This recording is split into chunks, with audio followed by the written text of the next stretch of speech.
আসসালামু আলাইকুম ওয়া রাহমাতুল্লাহি ওয়া বারাকাতুহু। আলহামদুলিল্লাহ ওয়াসসালাতু ওয়াসসালামু আলা রাসূলিল্লাহি আম্মা বা'দ।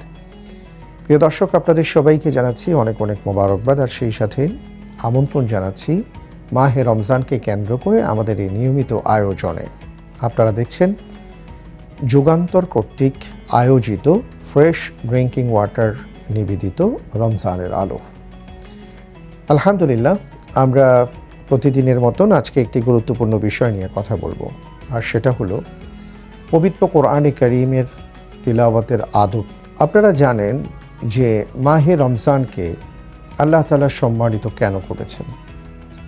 রব্বুল আলামিন বলেছেন, শাহরু রমাদান আল্লাযী উনজিলা ফীহিল কুরআন হুদাল লিন-নাস ওয়া বাইয়িনাতিম মিনাল হুদা ওয়াল ফুরকান, যে আমি রমজান হলো সেই মাস যেই মাসে আমি কোরআন নাজিল করেছি, এবং এই কোরআন সত্য মিথ্যার পার্থক্যকারী।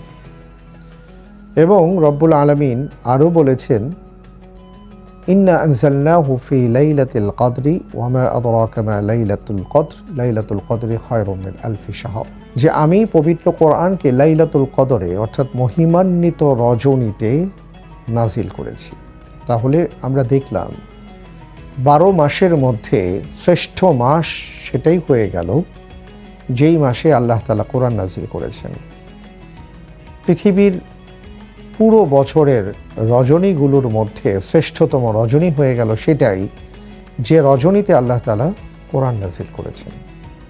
শুধু তাই নয়, আমরা যদি আরও খেয়াল করি তাহলে এটাও দেখব আল্লাহ সুবহানাহু ওয়া তাআলা যে নবীর উপর কোরআন নাজিল করেছেন তিনি হলেন সর্বকালের সর্বশ্রেষ্ঠ নবী রাসূল মুহাম্মদ সাল্লাল্লাহু আলাইহি সাল্লাম। যে জাতির উপরে আল্লাহ তাআলা কোরআন অবতীর্ণ করেছেন সেই জাতি হলেন খায়রা উম্মাহ, শ্রেষ্ঠ জাতি। তার মানে এমন এক মহান নেয়ামত মহান রবের পক্ষ থেকে আমরা পেয়েছি, এর সংস্পর্শে যিনি আসছেন, যারাই এসছেন প্রত্যেকেই মর্যাদা সম্মানে ভূষিত হয়েছেন।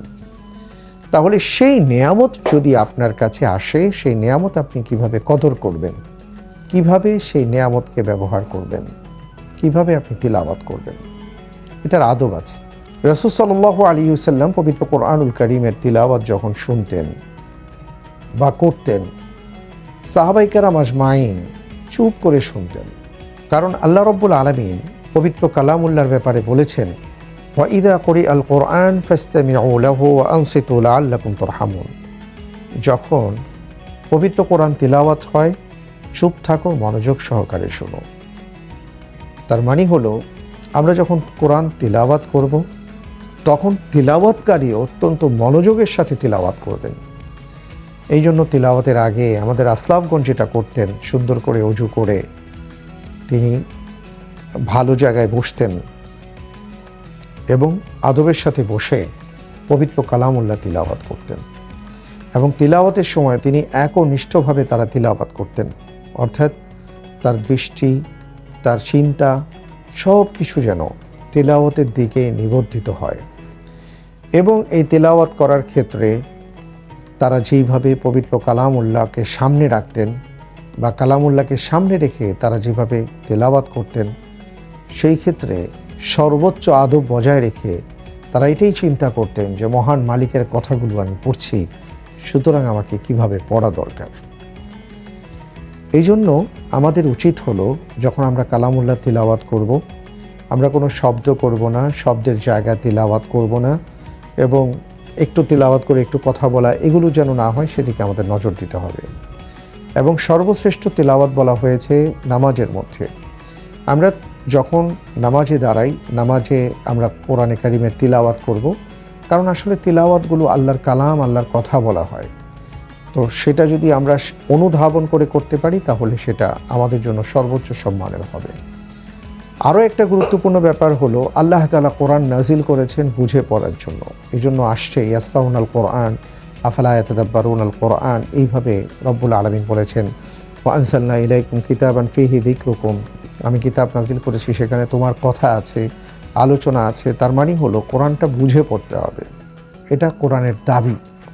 এই জন্য আমরা কালামুল্লাহকে বুঝে পড়ার চেষ্টা করব। আমাদের জীবনে অনেকেই আছেন যারা ভালো চাকরি করবার জন্য দেশের বাইরে যান বা ভালো চাকরি বাকরির ক্ষেত্রে তারা ভাষা শেখেন। আমি অনেককে দেখেছি, কেউ জার্মানি ভাষা শিখেছেন, কেউ রাশিয়ান ভাষা শিখেছেন, কেউ বা চায়না ভাষা শেখেন ভালো ব্যবসা বাণিজ্য করার জন্য বা চায়নাতে যাবেন ইত্যাদি ইত্যাদি। কিন্তু জান্নাত পাওয়ার জন্য আমরা কয়জন কোরআনের ভাষা শিখেছি? আমাদের কোরআনের ভাষাটা শেখা উচিত এবং প্র্যাকটিস করা দরকার।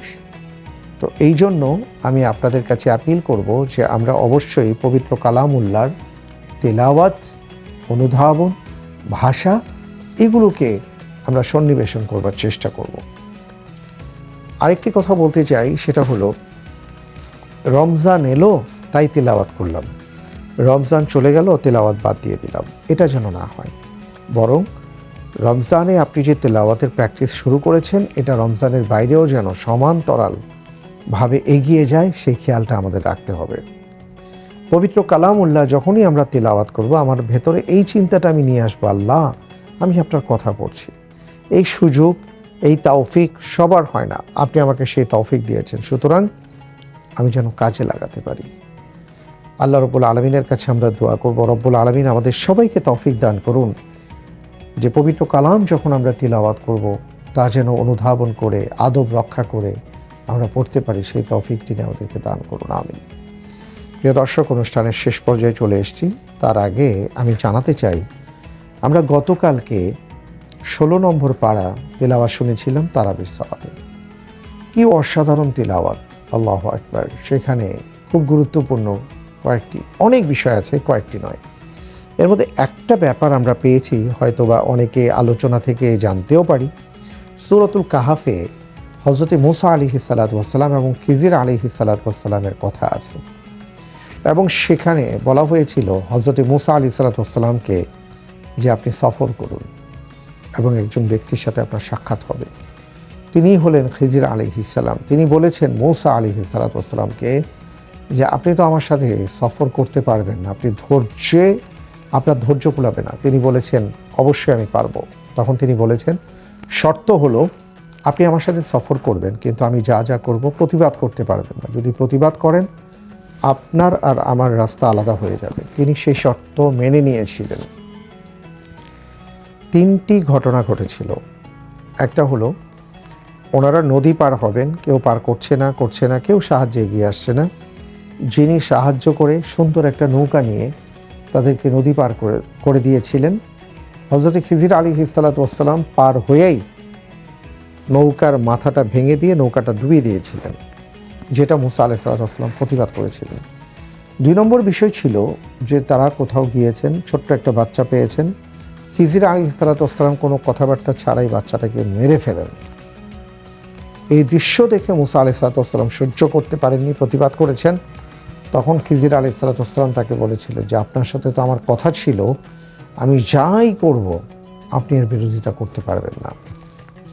তখন তিনি বললেন যে আরেকবার যদি এমন হয় তাহলে কিন্তু আপনি আর আমার সাথে থাকতে পারছেন না। কিছু দূর যাওয়ার পরে এমন হলো যে একটা গ্রামে তারা প্রবেশ করলেন ক্ষুধার্ত অবস্থায়। গ্রামবাসীর কাছে খাবার চাইলেন, তারা তো খাবার দিলই না, উল্টো তাদেরকে তাড়িয়ে বের করে দিতে চাইল। খিজির আলাইহিস সালাম খেয়াল করলেন ওই গ্রামের সাইডে একটা বিশাল প্রাচীর আছে, পড়ে যাচ্ছে ভাব। তখন তিনি বিসমিল্লাহ বলে হাতের ইশারা দিলেন, আল্লাহর কুদরতে সেই দেয়ালটা ঠিক হয়ে গেল। মূসা আলাইহিস সালাতু ওয়াস সালাম এটারও প্রতিবাদ করলেন যে যারা আমাদেরকে খাবার দিল না, অপমান করলো, তাড়িয়ে দিল, আপনি তাদের এইভাবে উপকার করলেন। তখন খিজির আলাইহিস সালাম বলেছিলেন হাদা ফিরাকু বাইনি ওয়া বাইনিক, আপনার আর আমার মাঝে এখন থেকেই পথ আলাদা হয়ে যাবে, তবে জেনে নেন কেন আমি এই কাজগুলো করেছি। তখন তিনি বললেন যে নৌকাটা ভেঙেছিলাম এই জন্য যে ওই এলাকার শাসক বড় জালেম, সে আদেশ করেছে এখন থেকে যত ভালো নৌকা পাওয়া হবে সব তার নৌবাহিনীতে যুক্ত করা হবে, বিনিময়ে কিছুই দেওয়া হবে না। এই জালেম শাসকের জুলুম থেকে বাঁচাবার জন্য সেই নৌকাওয়ালার নৌকাটা তিনি ভেঙে দিয়েছেন, যাতে করে এই ভাঙা নৌকা দেখে তারা আর এদিকে হাত না বাড়ায়।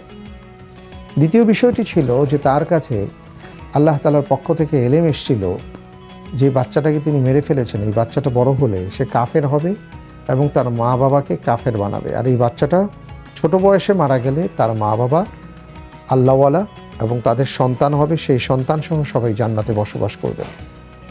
এই কারণে তিনি এই বাচ্চাটাকে এই কাজ করেছেন আল্লাহর ইশারায়।